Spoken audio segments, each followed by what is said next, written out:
BRS అనే పార్టీని ఓడగొట్టొచ్చు ఈ రాష్ట్రంలో, ఎన్నో బయట కాదు వాళ్ళ ఊరికి పోయి వాళ్ళనే ఓడగొట్టొచ్చు అని నిరూపించినోడు రఘునందన్ రావు.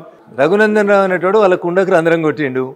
2014 నుంచి అప్రతిహతంగా సాగుతున్నటువంటి బీఆర్ఎస్ పార్టీ జైత్రయాత్రకి ఒక ఫుల్ స్టాప్ పెట్టింది ఎవరంటే రఘునందన్ రావు.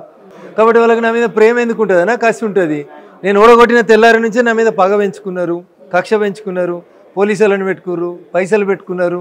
రోజు నన్ను ఏదో ఒక రకంగా హింస పెట్టాలనేటువంటి ఒక ప్రయత్నంలో వాళ్ళు సఫలీకృతమైనరు. దానికి టెన్షన్ ఎందుకు పడతావు? మొత్తానికి తెలంగాణలో బీఆర్ఎస్ ని భూస్థాపితం చేసింది మీరేనా? బీఆర్ఎస్ అంటే ఏంటి? భారత రాష్ట్ర సమితి కేసీఆర్ పార్టీ. ఓకే, అంతకుముందు టీఆర్ఎస్ అని చెప్పుకున్నప్పుడు తెలంగాణ ప్రజలు ఏమనుకున్నారు అంటే ఇది మా పార్టీ అని, ఇంత పేగుబంధం ఉన్నది మా కోసం కొట్లాడిరు అనుకున్నారు. చంద్రశేఖరరావు పేగుబంధాన్ని ఆయనే తెంపేసిండు. టీఆర్ఎస్ మంచిగా లేదు, ఈ హైదరాబాద్లో దోసుకున్న జాలు, ఢిల్లీకి పోయి భారత రాష్ట్ర సమితి అని పెట్టుకున్నాడు. ఎప్పుడైతే టీఆర్ఎస్ పార్టీ చంద్రశేఖరరావు గారు టీఆర్ఎస్ని బీఆర్ఎస్గా మార్చిండ్రో, తెలంగాణ ప్రజలతోటి తన పేగుబంధం వద్దనుకున్నాడో, ఇలా ప్రజలు కూడా ఆయన వద్దనుకుంటారు. గంతే సింపుల్, యాజ్ సింపుల్ యాజ్. మీ ఇల్లుకు మా ఇల్లు ఎంత దూరం అయితే మా ఇల్లుకు మీ ఇల్లు కూడా గంతే దూరం. తెలంగాణ అనేటువంటి ఈ రాష్ట్రంలో బీఆర్ఎస్ అనేటువంటి పార్టీ చాప్టర్ అనేది పార్లమెంట్ ఎన్నికల తర్వాత కంప్లీట్గా ముగుస్తుంది. అల్లుడు అటు, కొడుకు ఇటు, చెల్లె ఇటు, నాయన అటు పోతారు. ఆ పార్టీ ఉండదు.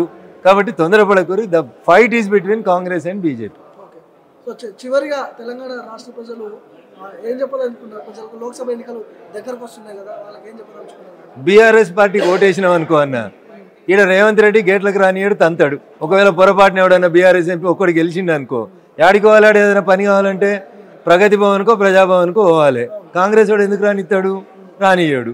ఢిల్లీ వచ్చిండు అనుకో, మోడీ గారు ఎందుకు తలుపులు తీయాలి వాళ్ళ కోసము? తీయము.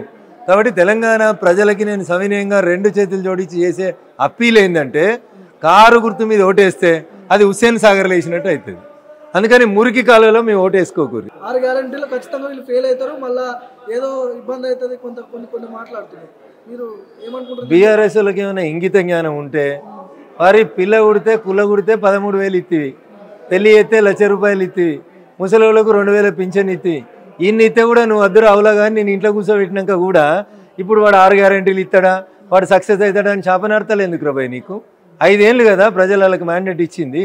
నువ్వు 2018లో టీవీలో కూర్చొని చెప్పినావు కదా కేటీఆర్, జనవరి 1, 2019 నుంచి నిరుద్యోగ భృతి ₹3,016 ఇస్తా అని. 5 ఏళ్ళు అధికారంలో ఉంటే చేతగాలే నీకు? పక్కపాటి వాడు 30 రోజులు కాకముందే ఎందుకు ఎగిరిపడుతున్నావు? ఇగో నీ ఈ అహంకారాన్నే ప్రజలు బొందబెట్టిరు. నువ్వు భూమి మీదకి రాకపోతే వచ్చే పార్లమెంట్ ఎన్నికలలో పెద్ద సున్నాగా మిగిలిపోతుంది బీఆర్ఎస్ పార్టీ అనేది మనకు అర్థం కావాలి.